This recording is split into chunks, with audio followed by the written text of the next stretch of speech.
আসসালামু আলাইকুম। আজকের নতুন ভিডিওতে আপনাদেরকে আমন্ত্রণ। পোলাও সব রাঁধুনিদেরকেই কম বেশি রান্না করতে হয়, কিন্তু অনেক সময় দেখা যায় যে পোলাও ঝরঝরা ও পারফেক্ট হয় না।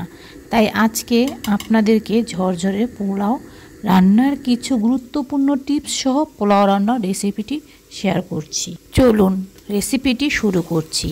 একটি প্যানে চুলায় বসিয়ে দিলাম, গরম করে নিয়েছি এবং ঘি এবং রান্না করার তেল দিয়ে দিব।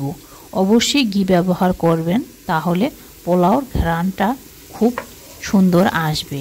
তেল এবং ঘি দেওয়ার পরে যখন গরম হয়ে আসবে তখন পরিমাণ মতো পেঁয়াজ এবং আদা এবং চালের পরিমাণ অনুযায়ী আপনি লবণ ব্যবহার করবেন।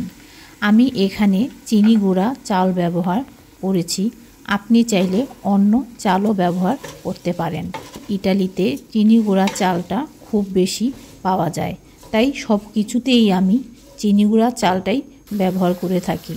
চালের মধ্যে আমি গরম মশলা এবং তেজপাতা দিয়ে দিয়েছি। আর যদি ঘি এবং তেল যখন গরম হয় তখন যদি আপনি গরম মশলাটা ব্যবহার করেন তাহলে ঘ্রাণটা আরও সুন্দর হবে। পোলার চালটাকে আপনার অনেকক্ষণ যাবত কষাতে হবে। আপনি যত ভালোভাবে পোলাও চাল কষাবেন আপনার পোলাও ততটাই ঝরঝর হবে। আর আপনি যখন কষাতে থাকবেন, যখন পোলার চাল আপনি নাড়বেন তখন ঝনঝন একটা আওয়াজ হবে, ঠিক তখন বুঝতে পারবেন যে আপনার পোলার চাল কষানো হয়ে গেছে। আর পানির পরিমাণটা আপনি যেই পটে মেপে দিবেন ঠিক তার 1.5 গুণ পানি ব্যবহার করবেন। যদি আপনি 8 পট ব্যবহার করেন তাহলে আপনি 12 পট পানি ব্যবহার করবেন। আর সব সময় চেষ্টা করবেন গরম পানি ব্যবহার করতে একটু বেশি।